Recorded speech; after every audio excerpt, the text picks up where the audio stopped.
मेरी मॉम ने क्लियर कह दिया था जो भी मुझसे मैरिज करना चाहता है उसे 50 बक्स देने होंगे। मेरी सिस्टर सब जगह बोलती फिरती थी कि मेरा भाई थोड़ा फैट डार्क और शॉर्ट जरूर है पर हस्बैंड मटेरियल एकदम परफेक्ट है। ये सुनकर उसकी सारी फ्रेंड्स पैनिक कर जाती थीं और मुझसे दूर भागती थीं। पर एक दिन जब सु वानरू एक हैंडसम लड़के के साथ बैंक्वेट हॉल में आई तो उसकी सारी फ्रेंड्स शॉक हो गईं। क्या यही तुम्हारा फैट और शॉर्ट भाई है?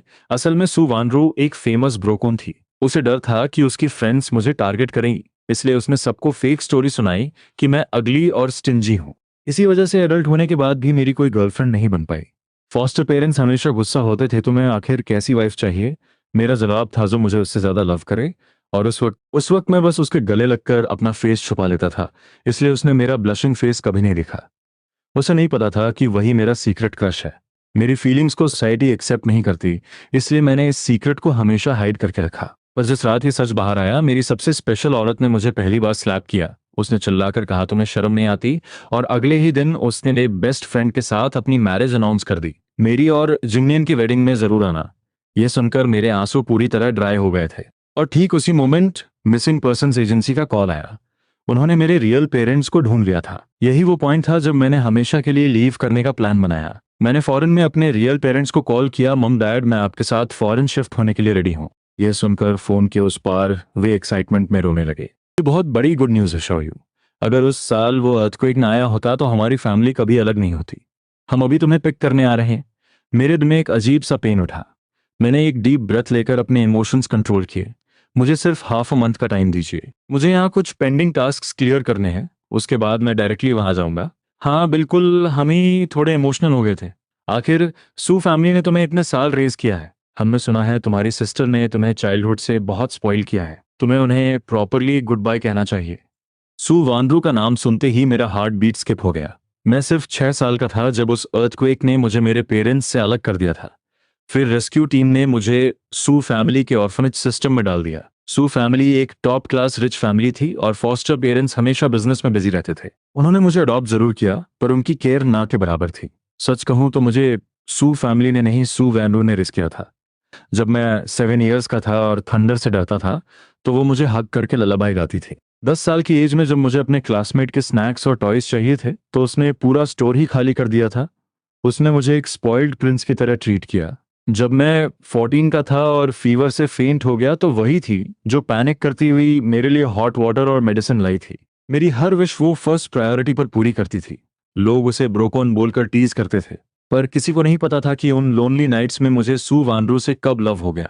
मैं कन्फेस करने से डरता था। मैंने अपनी फीलिंग सिर्फ एक सीक्रेट डायरी में लिखी थी या फिर अपने बेस्ट फ्रेंड सॉन्ग जिंगनियन से शेयर की थी। पर मैंने सपने में भी नहीं सोचा था कि सॉन्ग जिंगनियन यह सब सू वानरू को बता देगा। जब भी मैं सोचता हूँ कि सॉन्ग जिंगनियन ने उससे क्या कहा होगा, उस रात सू वानरू अचानक मेरे रूम में स्टॉर्मिंग कर आई। उसने मेरी डायरी ढूंढी और उसे बुरी तरह टेयर कर दिया।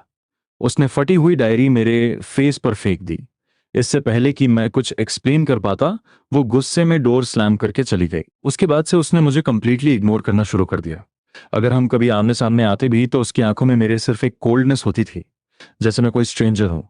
मैं चीजें क्लियर करने गया था, पर तभी मैंने देखा कि वो एक डार्क एली में सॉन्ग जिन्यान को पैशनेटली किस कर रही थी। शायद डेस्टिनी ने मेरी लाइफ का एंड पहले ही फिक्स कर दिया था।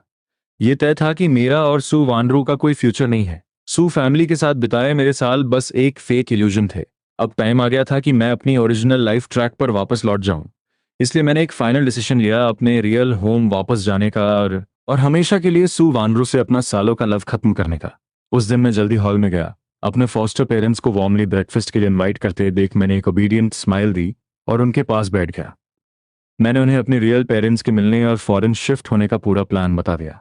ये तो गुड न्यूज़ है शोयू, मम बहुत हैप्पी है कि तुम्हें तुम्हारी रियल फैमिली मिल गई। पर क्या तुमने अपनी सिस्टर को ये बता दिया? मैं थोड़ा फ्रीज हो गया। क्या मुझे सू वानरू को बताना चाहिए? उसका पूरा फोकस तो अब सॉन्ग जिंगनेम पर है। मेरे बताने या ना बताने से क्या डिफरेंस पड़ेगा? तभी पीछे से आवाज आई तो मुझे क्या बताने वाले थे। मैंने टर्न किया, वो एंट्रेंस पर खड़ी थी। कुछ नहीं सिस्टर, आप वापस आ गई। सिस्टर ये टाइटल सुनकर सू वानरू के फुटस्टेप्स अचानक रुक गए और उसने मुझे एक डीप शॉकिंग लुक दिया। मैंने उसे सिस्टर बुलाना कब बंद किया था? शायद 18 की एज में, और 15 या उससे भी पहले। आज जब मैंने उसे फिर से सिस्टर बुलाया तो उसकी आंखों में अजीब सी कंफ्यूजन थी। उसने मुझे काफ़ी देर तक इंटेंसली ऑब्जर्व किया, जैसे समझने की कोशिश कर रही हो कि मेरे अंदर क्या चेंज आया है। फिर उसने अपना आई कांटेक्ट ब्रेक किया, आगे आई और अपने हाथ के गिफ्ट्स टेबल पर रख दिए। उसने कैजुअल टोन में कहा, मॉम डैड, ये गिफ्ट्स जिन्नियान ने आपके लिए भेजे हैं। उसका एक छोटा सा टोकन ऑफ लव है, होप आपको पसंद आएगा।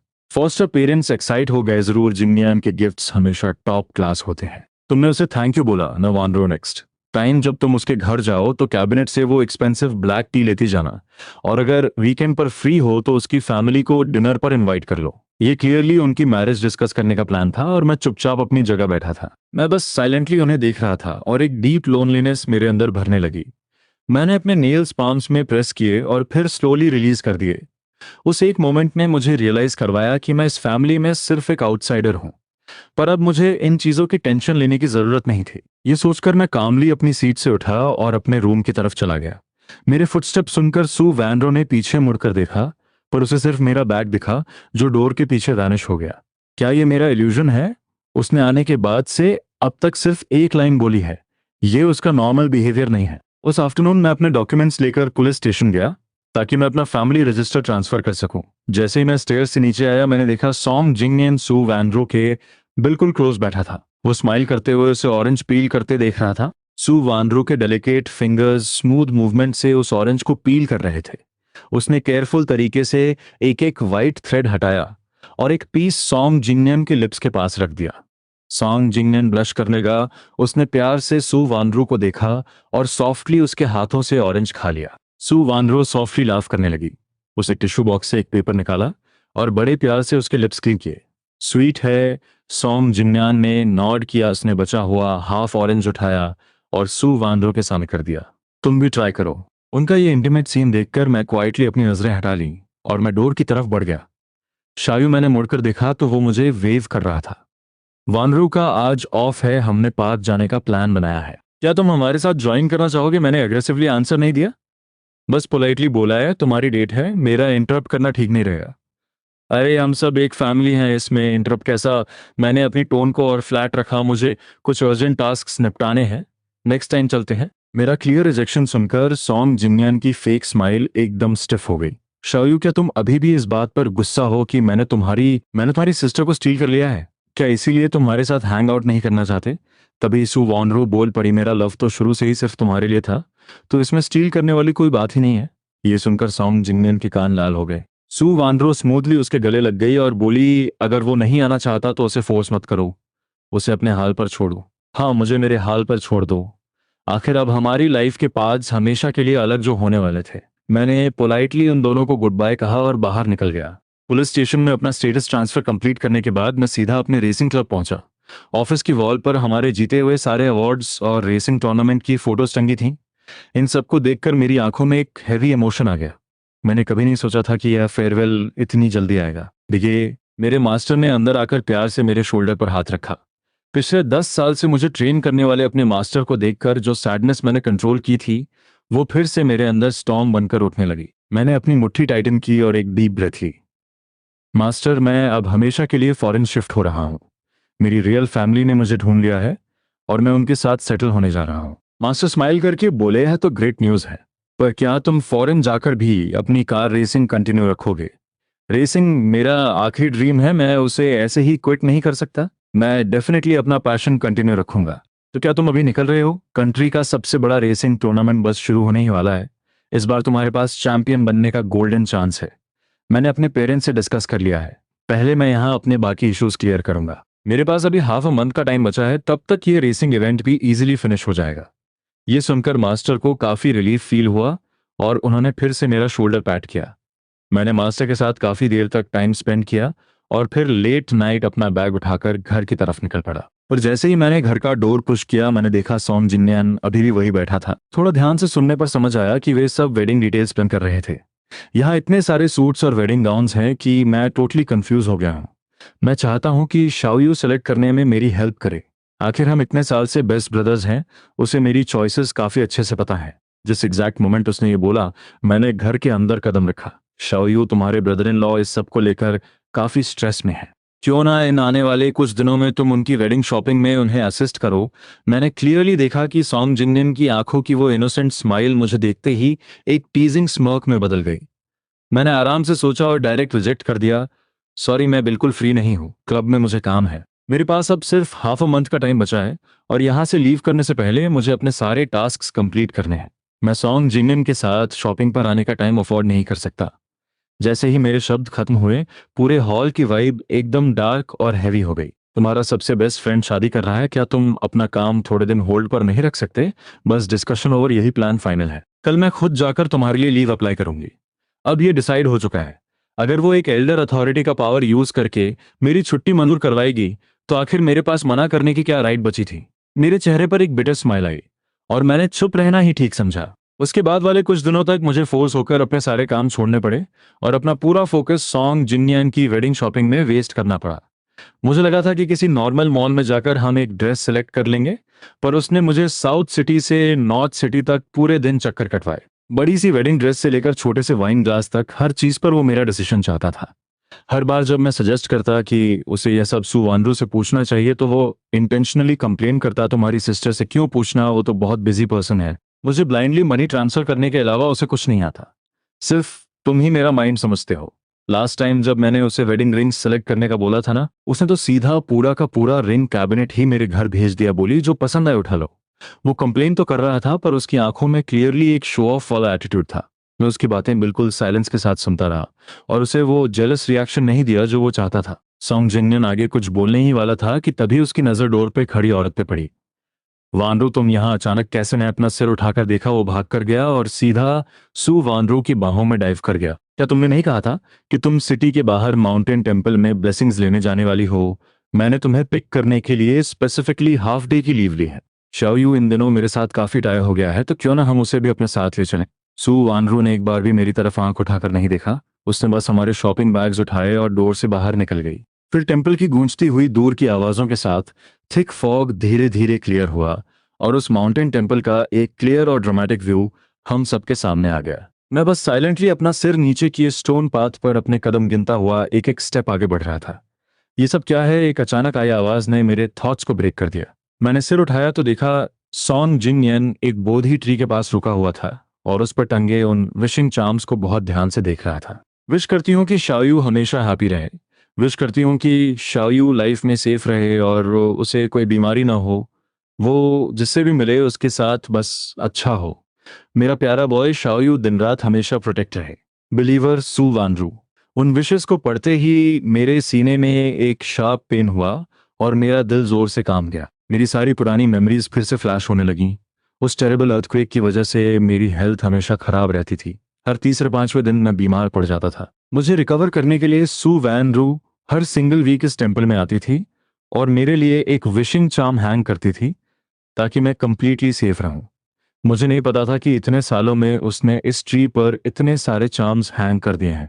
आज भी वो सारी विशेस उस ट्री पर सेफ थीं, पर मैं और सू वानरू अब उस पॉइंट से बहुत आगे निकल चुके थे। वाओ, तुम दोनों ब्रदर सिस्टर का बॉन्ड तो सच में कमाल का है। मुझे लगता है मैं ही यहाँ रिडंडेंट हो गया हूँ। सॉन्ग जिनियन से और पढ़ा नहीं गया, उसका चेहरा गुस्से से कोल्ड पड़ गया और वो पलट कर जाने लगा। ऐसे ओवर रिएक्ट मत करो। कैसा रिडंडेंट? तुम मेरे आने वाले हस्बैंड हो और वो सिर्फ मेरा एक छोटा ब्रदर है। अगर तुम्हें इन सब से इतनी प्रॉब्लम हो रही है तो मैं इन्हें अभी हटवा देती हूँ। ये बोलकर सुवानरू पलटी और अपने गार्ड्स को ऑर्डर दिया कि ट्री से सारे विशिंग चार्म्स तोड़कर फेंक दो। एक के बाद एक वो सारी मन्नतें जमीन पर गिरती गईं, मिट्टी में मिलती गईं और लोगों के शूज के नीचे क्रश हो गईं। और देखते ही देखते उस ट्री पर बिल्कुल फ्रेश न्यू चार्म्स हैंग कर दिए गए और इस बार उन सब पर स्ट्रिक्टली सॉन्ग जिन्यान के लिए रोमांटिक विशेस लिखी थी।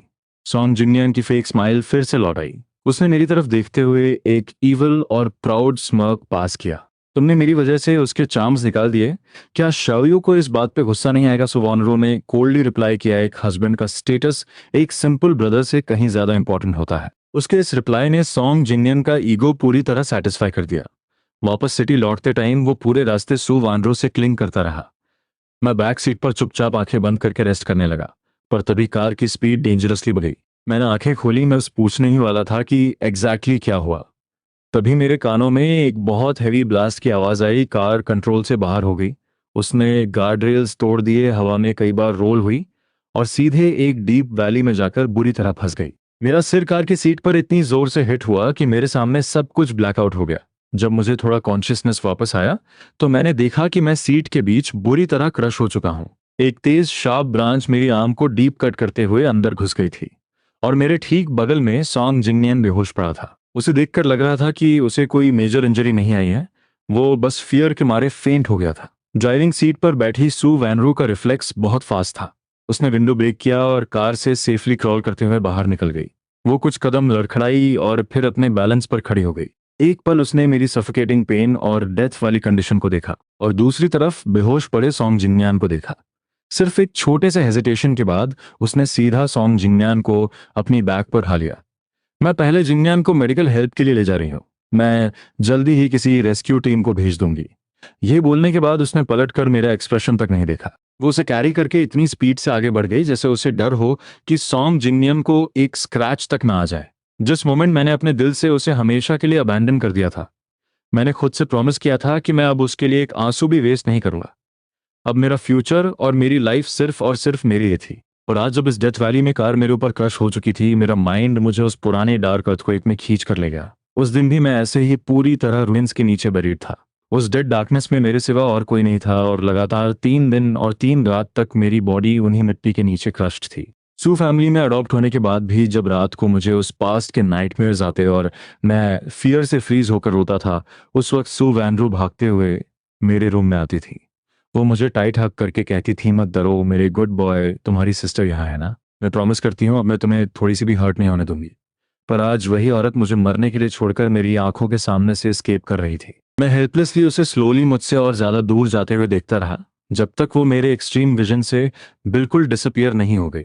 आसमान कंटिन्यूसली डार्क हो रहा था, पर मेरा टाइम सू वानरो के इंतजार में टोटली खत्म हो चुका था। मैंने एक बिटर स्माइल दी, अपनी लिमिट क्रॉस करते हुए अपनी बॉडी की आखिरी एनर्जी यूज की और उस डेडली पेन को इग्नोर करके खुद को उन क्रश हुई कार सीट से बाहर पुल किया। मैंने दांत पीसे और अपनी आर्म को पियर्स करने वाली उस ब्रांच को जोर से निकालकर फेंक दिया। एक एक इंच करके मैं बाहर निकलने का ट्राई करने लगा। मुझे बिल्कुल आइडिया नहीं है कि मैं कितने घंटों तक उस डार्क सड़क पर क्रॉल करता रहा और इवेंचुअली मैं मेन रोड तक पहुंचा और मेरी बॉडी कंप्लीटली डेड कोलैप्स हो गई। जब दोबारा मेरी आंखें खुली तो मैं एक हॉस्पिटल बेड पर था और मेरे दोनों हैंड्स पर हैवी बैंडेजेस रैप्ड थे। मेरा फाइनल मेमोरी बस इतना था कि किसी रैंडम काइंड पासे बाय ने आकर मुझे रेस्क्यू किया था। पर हॉस्पिटलाइज होने के बाद से आज तक सू वानरो सिंगल टाइम भी मेरा स्टेटस चेक करने नहीं आई। नर्स से डिटेल्स मिली कि वो प्योरली सॉन्ग जिंगनियन की केयर कर रही है, जबकि सच ये था कि सॉन्ग जिंगनियन को सिर्फ बेसिक माइनर इंजरीज आई थी। उसने आराम करने के लिए पूरा फ्लोर बुक कर लिया था। ये सुनकर मैंने सबकॉन्शियसली अपनी बैंडेज से लिपटी आर्म को देखा। मुझे याद आया जब मुझे एक नॉर्मल कोल्ड हुआ था और मैं हॉस्पिटल में था, तब सू वानरू भी ऐसे ही पैनिक करती थी। एक पल के लिए भी मुझे अकेला नहीं छोड़ती थी। डिस्चार्ज वाले दिन बहुत सारे फ्रेंड्स मुझे लेने आए थे। उनमें वो गर्ल भी थी जो कभी मेरे पीछे पागल थी। उसने मुझे फ्लावर्स दिए। मैं सबकॉन्शियसली मना करने वाला था और उसने घबराते हुए मुझे बीच में ही रोक दिया। शाओ, यू ओवरथिंक मत करो, ये सिर्फ तुम्हारे डिस्चार्ज सेलिब्रेट करने के लिए है। मुझे पता है तुम जल्द ही लीव करने वाले हो, मैं बस इतना चाहती हूँ कि तुम्हारी फ्यूचर लाइफ अच्छी रहे। ये सुनकर मैं एक पल के लिए फ्रीज हुआ और फिर मैंने सॉरी कहा। पर जैसे ही मैं पलटा, सू वानरो डोर पर खड़ी थी। मैंने उसे शायद ही कभी गुस्सा होते देखा था, पर उस पल उसका फेस एकदम डार्क हो चुका था। वो मेरे हाथों के फ्लावर्स को बर्फ जैसी कोल्ड आंखों से घूर रही थी और फिर वो अचानक पलट कर चली गई। मैं थोड़ा कंफ्यूज था, मुझे समझ नहीं आ रहा था कि वो इतना गुस्सा क्यों थी, पर मैंने ज्यादा दिमाग नहीं लगाया। घर पहुंचते ही मैंने वो फ्लावर्स एक वाज में सजा दिए। तभी अचानक बाहर से किसी ने डोर नॉक किया। मैं वॉल के सपोर्ट से धीरे धीरे चलकर डोर ओपन करने गया। डोर खुला और सामने सू वानरू खड़ी थी। जब से उसे मेरी फीलिंग्स का सच पता चला था, हमारा रिलेशन बिल्कुल फ्रीजिंग पॉइंट पर आ चुका था। उसके बाद से उसने कभी मेरा डोर नॉक नहीं किया था। तो अब वो यहाँ क्या कर रही है, मैं कुछ बोलने ही वाला था कि अचानक सू वानरू ने मुझे जोर से हक कर लिया। उसका ये सडन एक्शन इतना अनएक्सपेक्टेड था कि मैं बैलेंस खो कर 2 कदम पीछे खिसक गया। अगले दिन जब मैं गेस्ट रूम से बाहर निकला तो मैंने देखा सू वानरू मेरी तरफ ही आ रही थी। मैं तुम्हारे रूम में क्या कर रही थी, उसे कल रात की कोई मेमोरी नहीं थी। मैं बस कुछ बोलने ही वाला था कि उसने मुझे कोल्डली बीच में ही टोक दिया, क्या तुम मुझे वहां लेकर गए थे शाओ? मैंने तुम्हें क्लियरली बोला था मेरे बीच कुछ इम्पॉसिबल है। वैसे भी मेरी मैरिज होने वाली है, क्या तुम अभी भी मूव ऑन नहीं कर पाए हो? मैं एकदम फ्रीज हो गया। फिर मैंने चुपचाप अपना सिर नीचे कर लिया। कुछ भी एक्सप्लेन करने का क्या फायदा था? उसे प्यार करना ही मेरी सबसे बड़ी मिस्टेक थी। अब मैं जो भी करूं उसकी नजरों में सब गलत ही होगा।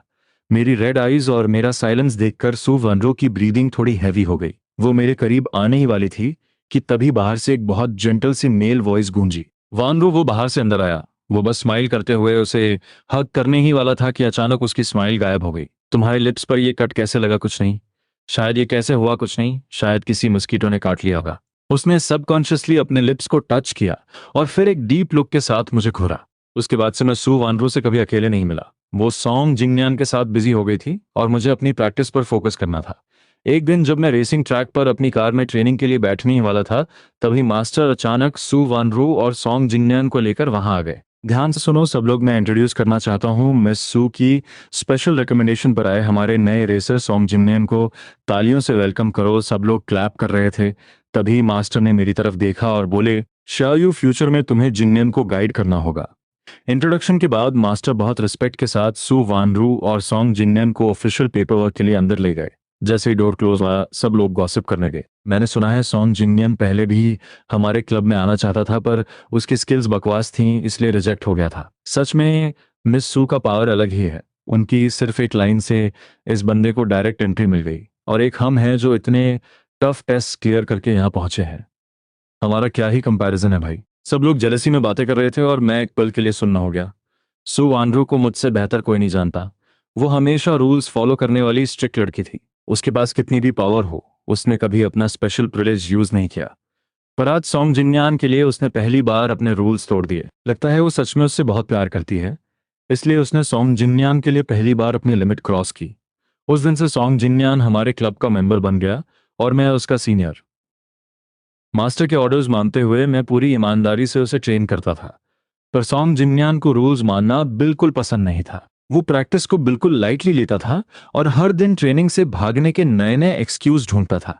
आज भी इससे पहले कि मैं उसे रोक पाता, वो गायब हो गया। मैं उसे आवाज देने के लिए विंडो के पास गया और तभी मेरी नजर नीचे खड़ी सू वानरू पर पड़ी। मैंने ज्यादा रिएक्ट नहीं किया, बस कामली विंडो बंद की और अपनी ट्रेनिंग में लग गया।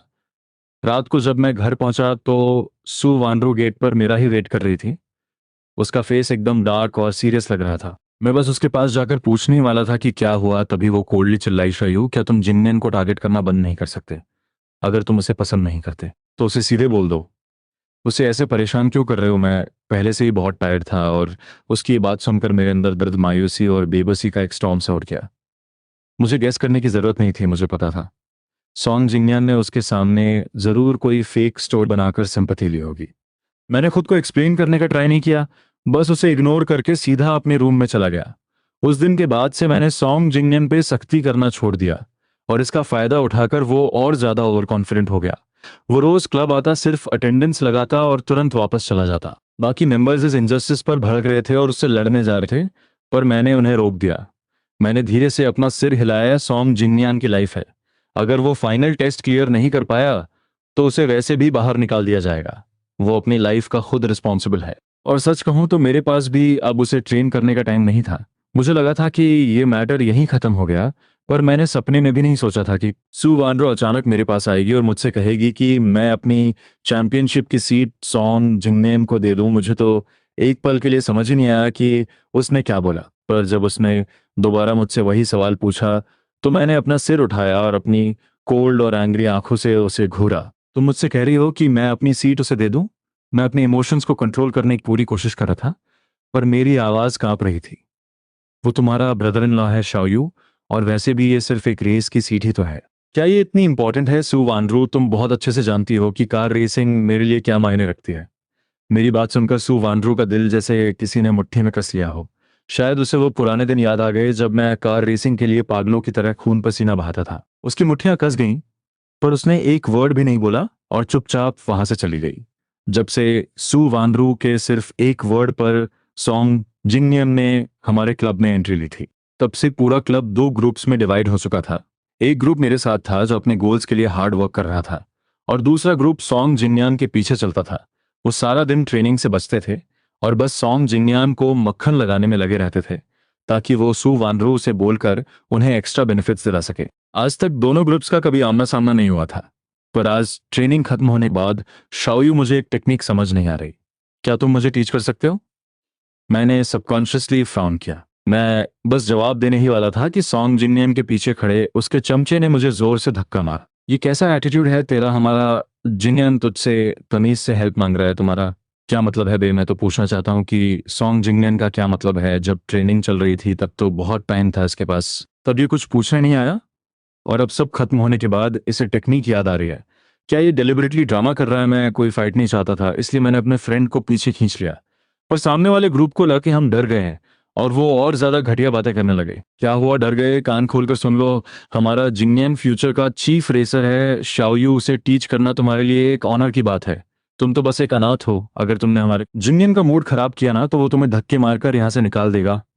बातों बातों में पता नहीं किसने पहला हाथ उठाया और दोनों ग्रुप्स के बीच एक भयानक फाइट शुरू हो गई। उस क्याओस के बीच सॉन्ग जिंगयान अचानक मेरे पास आया और उसने मुझे पूरी ताकत से धक्का दिया। मैं पहले से ही उस हाई प्लेटफॉर्म के बिल्कुल एज पर खड़ा था। इससे पहले कि मैं नीचे गिरता, मैंने अपना हाथ बढ़ाकर सॉन्ग जिंगयान को कसकर पकड़ लिया और मैंने उसे भी अपने साथ नीचे खींच लिया। हम दोनों उस हाई एल्टीट्यूड से एक साथ नीचे गिरे। हर तरफ चीखने चिल्लाने की आवाजें आ रही थी। पूरा scene completely out of control हो चुका था। जब सू वॉनरो पैनिक करती हुई हॉस्पिटल पहुंची, हमें ऑपरेशन थिएटर में ले जाया जा रहा था। हम दोनों की कंडीशन देखकर सू वॉनरो का फेस एकदम वाइट पड़ गया। उसकी आवाज में एक गहरा डर था। क्या कंडीशन है इनकी? मिस सू, दोनों उस हाइट से गिरे हैं और दोनों के लेग्स टूट चुके हैं। पर गिरते वक्त मिस्टर सॉन्ग की बॉडी मिस्टर जांग के ऊपर आ गिरी थी, इसलिए मिस्टर जांग की कंडीशन ज्यादा क्रिटिकल है। हमारे पास टूटी हड्डियों को रिपेयर करने वाली स्पेशल मेडिसिन का सिर्फ एक डोज बचा है। वैसे मिस्टर सॉन्ग को मेडिसिन की खास जरूरत नहीं है, वो उसके बिना भी रिकवर कर लेंगे। तो क्या हम वो मेडिसिन जिन्नियन को दे दो? डॉक्टर की बात पूरी होने से पहले ही सू वानरू ने बिना सोचे ऑर्डर दे दिया। दर्द से कराते हुए जब मुझे थोड़ा होश आया, मैंने उसकी वो हार्टलेस आवाज सुनी। मेरे अंदर जैसे कोई बॉम्ब फट गया, मेरे आंसू बहने लगे। वो बहुत अच्छे से जानती थी कि एक कार रेसर के लिए उसके लेग्स कितने इंपॉर्टेंट होते हैं। डॉक्टर ने क्लियर बोला था कि सॉन्ग जिन्यान के लेग्स बिना मेडिसिन के भी हील हो जाएंगे। मैंने अपने एक्सट्रीम पेन को दबाते हुए अपनी आखिरी ताकत लगाकर रोते हुए उससे भीख मांगी। सिस्टर प्लीज ऐसा मत करो, मैं तुम्हारे आगे हाथ जोड़ता हूँ, मेडिसिन मुझे दे दो। तुम मुझे पसंद नहीं करती, कोई बात नहीं। तुमने मुझे उस माउंटेन में मरने के लिए छोड़ दिया, मुझे कोई प्रॉब्लम नहीं। पर तुम जानती हो मेरे लेग्स मेरे लिए क्या है। मैं अपने लेग्स नहीं खो सकता। मुझे अपना ड्रीम पूरा करना है। प्लीज। बोलते बोलते मेरा गला रुंध गया और मैं बुरी तरह फूट फूट कर रोने लगा। मेरे पेल फेस से बड़े बड़े आंसू बह रहे थे।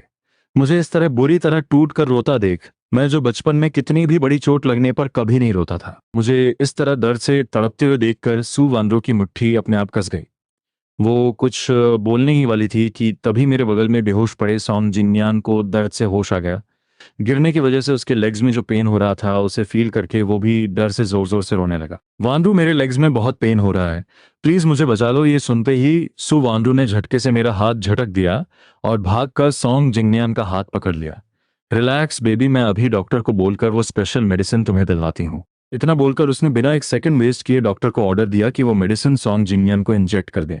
ये सब देखकर मैंने पूरी ताकत लगाकर अपनी बॉडी को उठाने का ट्राई किया। मैं रेंगते हुए उस डॉक्टर के हाथ से मेडिसिन छीनने के लिए आगे बढ़ा, पर मेरे टूटे हुए लेग्स मेरा वजन नहीं उठा पाए और मैं वहीं जमीन पर गिर पड़ा। उस ठंडी इंजेक्शन नीडल को सॉन्ग जिंगनियन की लेग में चुभते हुए मैंने अपनी आंखों से देखा। मेरे ड्रीम को बचाने वाली वो आखिरी मेडिसिन धीरे धीरे उसकी बॉडी में जा रही थी। 3 दिन बाद जब मुझे होश आया तो मैंने सू वानरू को अपने बेड के पास बैठे देखा।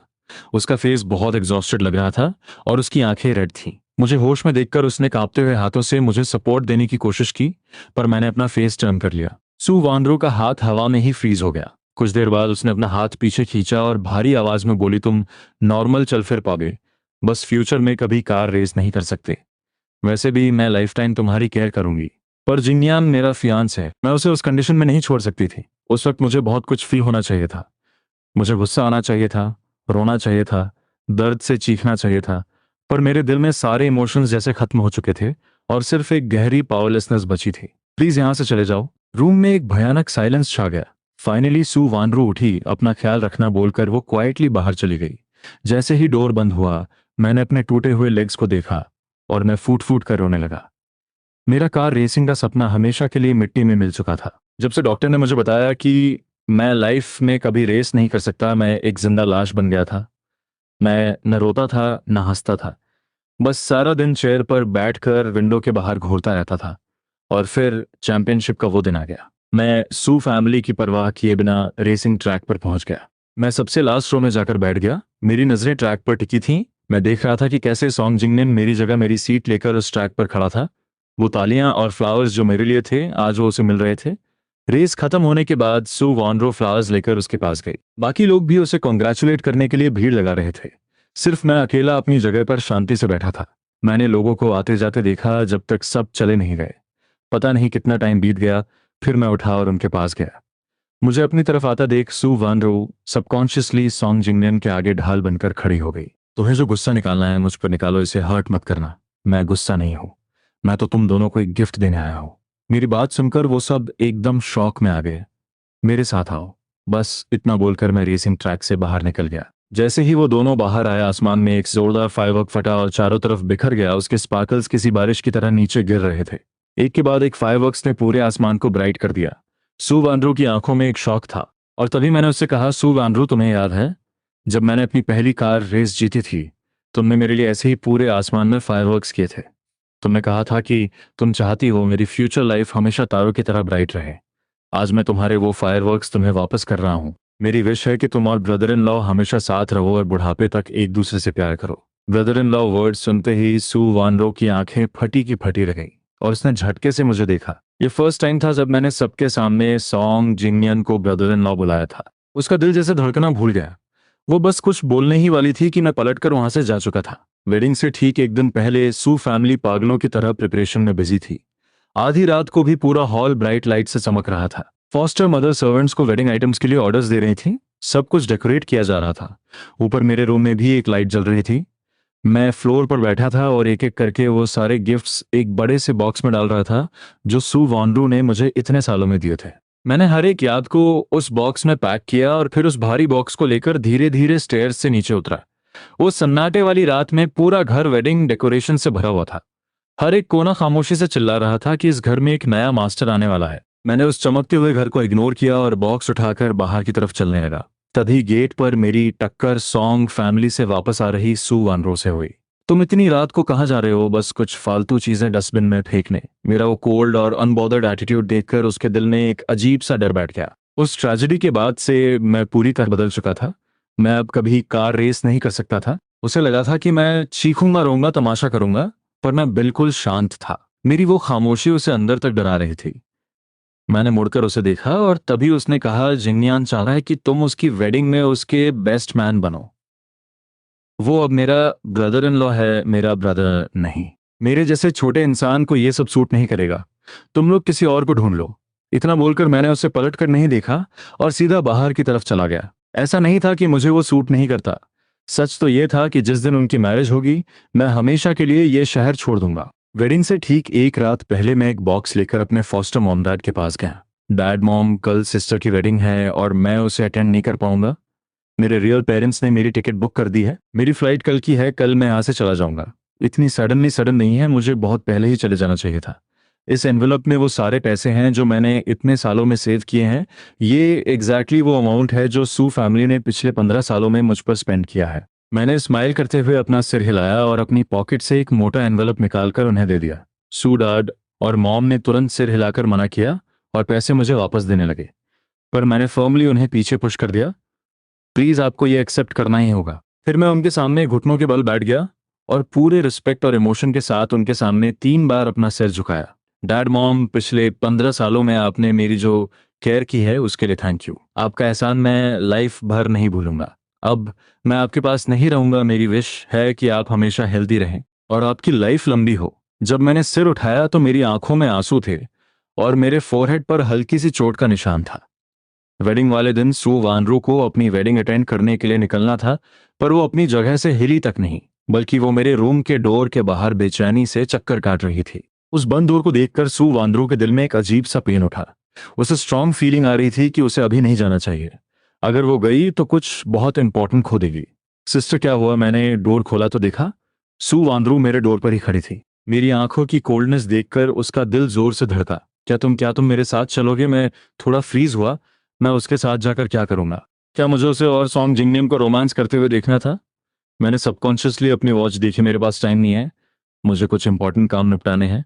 मैं सीधा वेडिंग वेन्यू पर ही आ जाऊंगा। सू वानरो कुछ बोलने ही वाली थी कि डाउनस्टेयर्स से मॉम की आवाज आई, वानरो, मुहूर्त का टाइम निकल रहा है। एक तरफ मेरा क्लियर रिजेक्शन था और दूसरी तरफ फॉस्टर पेरेंट्स की आवाजें, पर फिर भी सू वानरो हिलने को रेडी नहीं थी। जब आवाजें और तेज हुई तब जाकर उसने अपने दिल की उस घबराहट को दबाया। वेडिंग शुरू होने से पहले मुझसे आकर मिलना, मैं चुप रहा, बस अपनी नजरें नीचे रखी। पर सु वानरू को जैसे मेरा आंसर चाहिए ही था। उसने दोबारा उस लाइन को रिपीट किया, बहुत इंपॉर्टेंट है, तुम्हें मुझसे आकर मिलना ही होगा। मुझे समझ आ गया था कि जब तक मैं हाँ नहीं कहूंगा वो यहाँ से नहीं जाएगी, इसलिए मैंने झूठ मूठ सिर हिला दिया, ठीक है मुझे याद रहेगा। इस एक लाइन ने फाइनली सु वानरू को थोड़ी तसल्ली दी। उसने मेरे डोर से अपना हाथ हटाया और टर्न होकर चली गई। मैं उस स्टेयर्स से नीचे उतरकर वेडिंग कार में बैठते हुए देखता रहा। उसके बाद बाकी सब भी पीछे वाली कार्स में बैठ गए। फाइनली फायर क्रैकर्स की आवाज गूंजी और वो वेडिंग कार धीरे धीरे आगे बढ़ने लगी। वो कार धीरे धीरे मेरी नजरों से दूर होती गई और फिर हमेशा के लिए डिसअपियर हो गई। हैप्पी वेडिंग सु वानरू, अब हम कभी नहीं मिलेंगे। ये बोलकर मैंने अपना रेडी किया हुआ लगेज उठाया और डाउनस्टेयर्स आ गया। डोर से बाहर निकलकर मैं सीधा एयरपोर्ट की तरफ बढ़ने लगा। मेरी बैग एकदम स्ट्रेट थी और मैंने पलटकर एक बार भी नहीं देखा। सॉन्ग और सू फैमिली की मैरिज पूरे सिटी की सबसे बड़ी न्यूज थी। हजारों लोग सुबह से ही रोड के दोनों तरफ खड़े होकर वेडिंग कार का वेट कर रहे थे ताकि सू फैमिली उन पर वेडिंग कैंडीज बरसाए। हर तरफ से बस कॉन्ग्रेचुलेशंस की आवाजें आ रही थी, पर उस वेडिंग कार के अंदर बैठी सू वानरू बिल्कुल भी हैप्पी फील नहीं कर रही थी। उसे बार बार सुबह वाली वो घबराहट और अपनी तेज हार्ट बीट्स याद रही थी। उसका दिल फिर से पैनिक करने लगा था। उसे लग रहा था जैसे वो कुछ बहुत इंपॉर्टेंट मिस कर रही है, क्योंकि सू फैमिली का स्टेटस सॉन्ग फैमिली से बहुत बड़ा था। इसलिए खुद सू वानरू बारात लेकर सॉन्ग जिंगन्यान को लेने जा रही थी। सू फैमिली पुराने ट्रेडिशंस की परवाह नहीं करती थी। वो बस पब्लिक को यह दिखाना चाहते थे कि सू वानरू का सॉन्ग जिंगन्यान से मैरिज करना सॉन्ग फैमिली का लक है। वो दिखाना चाहते थे कि उनकी बेटी एक लोअर फैमिली में मैरी कर रही है, न कि पैसों के लिए किसी रिच फैमिली से जुड़ रही है। उधर सॉन्ग फैमिली का घर भी ब्राइट लाइट्स और डेकोरेशन से जगमगा रहा था। सॉन्ग जिंगन्यान के बेस्ट मेन बालकनी में खड़े होकर सू फैमिली की कार का वेट कर रहे थे। फाइनली 11 बजे की बेल बजी और सू फैमिली की कार्स दूर से आती दिखाई दी। वो एक्साइटमेंट में सॉन्ग जिंगन्यान के पास भाग्या गए, आ गए, मिस सू आ गई हैं, जोरदार बैंड बाजे और म्यूजिक के बाद सू वानरू फाइनली हाथ में बोके लिए सेकंड फ्लोर पर आई और सीधे सॉन्ग जिंगन्यान के रूम में पहुंची। सू वानरू को वेडिंग ड्रेस में देखकर सॉन्ग जिंगन्यान के अंदर की एक्साइटमेंट बाहर आ गई। फाइनली वो सू वानरू से मैरिज करने जा रहा था। सारे वेडिंग रिचुअल्स और हंसी मजाक के बाद सू वानरू और सॉन्ग जिंगन्यान एक साथ कार में बैठे और होटल की तरफ निकल पड़े। पूरे रास्ते सॉन्ग जिंगन्यान बस सू वानरू को ही नोटिस कर रहा था। शायद उसका वहम था, पर उसे लग रहा था कि सुबह से ही सू वानरू फिजिकली वहां थी, पर मेंटली कहीं और। उसने हाथ बढ़ाकर प्यार से उसकी ड्रेस खींची। वानरू, क्या हुआ, कोई टेंशन है क्या? तुम खुश नहीं लग रही? बस कल रात से सोच रही थी कि आज हमारी मैरिज है, तो टेंशन के मारे पूरी रात सो नहीं पाई। ये सुनकर सॉन्ग जिंगन्यान ने ज्यादा दिमाग नहीं लगाया और प्यार से उसके शोल्डर पर हाथ रख दिया। कार होटल के गेट पर रुकी और दोनों रेस्ट रूम में चले गए। कुछ देर बात करने के बाद सु वानरू अचानक उठी और डोर से बाहर निकल गई। उसे सुबह वाली बात याद आ गई। बाहर आते ही उसने तुरंत बटलर को बुलाया और मुझे ढूंढ कर लाने का ऑर्डर दिया। मेरे आने से पहले उसका माइंड कंप्लीटली ब्लैंक था। उसे समझ नहीं आ रहा था कि वो मुझसे क्या कहेगी। क्या वो ये कहेगी कि अब सॉन्ग जिंगन्यान मेरा ब्रदर इन लॉ है, या ये कि मेरे दिल में जो भी फीलिंग्स हैं उन्हें मैं सॉन्ग जिंगन्यान के सामने कभी शो ना करूं, या फिर ये कि सॉन्ग जिंगन्यान के सू हाउस में शिफ्ट होने के बाद भी मैं वहीं रह सकता हूँ, मुझे घर छोड़ने की जरूरत नहीं है, क्योंकि उसके दिल में मैं हमेशा उसका छोटा भाई ही रहूंगा। उसने दिमाग में हजारों बातें सोची और प्लान किया कि मुझे देखते ही वो क्या बोलेगी। पर जब उसने देखा कि बटलर अकेला लौट कर आया है तो उसकी सारी बातें एक भयानक डर में बदल गईं। शौयू कहाँ है? बटलर ने मुंह तो खोला, पर उसे समझ नहीं आ रहा था कि क्या बोले। जब सू वानरू ने उसे मुझे बुलाने भेजा था तो रास्ते में उसकी मुलाकात सू मॉम और डैड से हो गई थी। जब उन्हें पता चला कि वानरू मुझे बुला रही है तो उन्होंने टाइम कैलकुलेट किया और समझ गई कि मैं अब तक फ्लाइट में बैठ चुका हूँगा। वेडिंग बस शुरू होने ही वाली थी। अगर सू वानरू मुझे ढूंढने गई तो उसे सच पता चल जाएगा और पूरा वेडिंग प्लान बर्बाद हो जाएगा। इसलिए उन्होंने बटलर को ऑर्डर दिया कि वो सू वानरू से झूठ बोले कि मेरे लेग्स का पेन बढ़ गया था, इसलिए मैं घर रेस्ट करने चला गया। सू वानरू को कन्विंस करने के लिए उन्होंने मेरी हैंडराइटिंग वाला एक पुराना नोट भी बटलर को दे दिया, जो मैंने कभी सू वानरू को नहीं दिखाया था। उस पर लिखा था, हमारी तबीयत ठीक नहीं है, मैं घर जा रहा हूँ। सू वानरू ने वो नोट लिया और फ्रॉम किया। उसे स्ट्रांगली फील हो रहा था कि कुछ तो गलत है। वो कुछ पूछने ही वाली थी कि आवाज आई, वेडिंग शुरू होने वाली है, ब्राइड को रेडी होना चाहिए। सू वानरू जो बाहर जाने के लिए कदम बढ़ा चुकी थी, उसने अपना पैर पीछे खींचा और वेडिंग हॉल की तरफ मुड़ गई। उसे जाते देख बटलर ने चैन की सांस ली। हॉल में सॉफ्ट पियानो म्यूजिक प्ले होने लगा। सू वानरू स्टेज के एंड पर खड़े सॉन्ग जिंगन्यान को देखती हुई धीरे धीरे उसकी तरफ बढ़ने लगी। सॉन्ग जिंगन्यान के फेस पर एक बहुत बड़ी स्माइल थी। उसके चेहरे की खुशी छुप नहीं रही थी। पर अजीब बात थी, सू वानरू के माइंड में अचानक मेरी इमेज आ गई। वो सोचने लगी कि अगर मैं ग्रूम वाले सूट में होता तो कैसा लगता। मैं हमेशा से नटखट था, शायद मैं कोई बोरिंग फॉर्मल सूट नहीं पहनता, बल्कि अपना favourite black and gold suit पहनता। और मैं सॉन्ग जिंगनियन की तरह अपनी जगह खड़े होकर उसका वेट न करता, बल्कि मैं खुद दौड़कर उसके पास जाता। मेरे चेहरे पर सॉन्ग जिंगनियन जैसी शर्मीली स्माइल नहीं होती, बल्कि मैं पूरे दिल से खुलकर हंसता और उसके कंधे पर अपना हाथ रख देता। शायद वो अपने ख्यालों में इतनी खो गई थी कि जब प्रीस्ट ने पूछा कि क्या वो सामने खड़े ग्रूम को अपना पति मानती है, तो उसने सबकॉन्शियसली मेरा नाम बोल दिया। उसके हाथ में माइक था और उसकी आवाज पूरे बैंक्वेट हॉल में गूंज उठी। गेस्ट्स पहले तो शॉक हुए, फिर गॉसिप करने लगे। शाओयू, क्या वो सू फैमिली का अडॉप्टेड बेटा नहीं है? मिस सू ने उसका नाम क्यों लिया? फ्रंट रो में बैठे दोनों फैमिलीज के पेरेंट्स का फेस एकदम उतर गया। सू डैड और मॉम पैनिक में आ गए। वो टेंशन में अपनी बेटी को देखने लगे। इतने क्रिटिकल मोमेंट पर इसने ये क्या गलती कर दी। वहीं सॉन्ग फैमिली के पेरेंट्स का फेस गुस्से से काला पड़ गया। उन्होंने पलटकर सू पेरेंट्स से एक्सप्लेनेशन मांगी। स्टेज पर मेरा नाम सुनकर सॉन्ग जिन्यान का फेस पेपर की तरह वाइट हो गया। उसने अपनी पैंट्स को मुट्ठी में कस लिया और कांपती हुई आवाज में बोला, वानरू तुम ये क्या कह रही हो? उसने घबराहट में सू वानरू का हाथ पकड़ना चाहा। बस एक आखिरी स्टेप बाकी था और वो हस्बैंड वाइफ बन जाते। उसने शाओयू का नाम क्यों लिया? अगर पहले कभी ऐसा होता तो सू वानरू तुरंत बात को संभाल लेती और इसे एक स्लिप ऑफ टंग बता देती।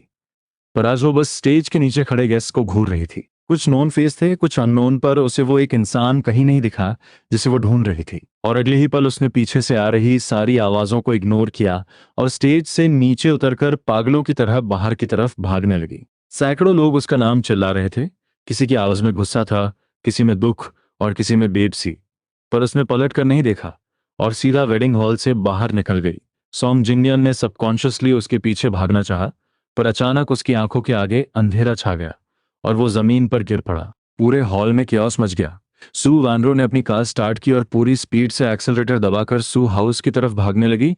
उसे सुबह वाला मेरा वो आखिरी लुक याद आ रहा था, वो पुराने येलो पेजेस वाला नोट याद आ रहा था और बटलर की आंखों में छुपा हुआ डर याद आ रहा था। एक बहुत ही भयानक फीलिंग उसके दिल में घर कर गई थी। कार सीधा सू हाउस के गेट पर रुकर उसने कार को ठीक से पार्क भी नहीं किया और सीधा विला के अंदर भागी। वो 2 फ्लोर्स की स्टेयर्स को कूदते हुए पार कर गई और सीधा मेरे रूम के सामने जाकर एक झटके से डोर खोल दिया। अंदर कोई नहीं था, यहां तक कि मेरा सारा सामान भी गायब था। सू वानरू का फेस एकदम डेड हो गया। उसने पास से गुजरती एक मेड को कसकर पकड़ लिया। मेरा भाई कहाँ है? यंग मास्टर तो सुबह सुबह अपना लगेज लेकर घर से निकल गए थे। मैड उसके इस पागलपन से डर गई थी। सू वानरू के दिल में भरा वो डर अब रियलिटी बन चुका था। उसने मेड को धक्का दिया और पागलों की तरह स्टेयर्स से नीचे भागने लगी। तभी सामने से गुस्से में आग बोला होते हुए सू मॉम और डैड आ गए। रुक जाओ, सू वानरू ने उनसे बचकर भागने का ट्राई किया, पर उसका पैर स्लिप हुआ और वो स्टेयर्स से नीचे गिर गई। सू डैड ने जब ये देखा तो डर के मारे उनकी सांसें रुक गईं और वो ऑलमोस्ट फेंट हो गए। आज एक वेडिंग का शुभ दिन था। किसने सोचा था कि ऐसा भयानक ड्रामा हो जाएगा? सू फैमिली तुरंत सू वानरू को हॉस्पिटल ले गई। इमरजेंसी रूम के बाहर डॉक्टर ने अचानक आकर बताया कि सू वानरू 1 महीने से प्रेग्नेंट है। ये न्यूज़ सुनते ही सॉन्ग फैमिली खुशी का ठिकाना नहीं रहा और वो सब सू वानरू के रूम के बाहर जमा हो गए।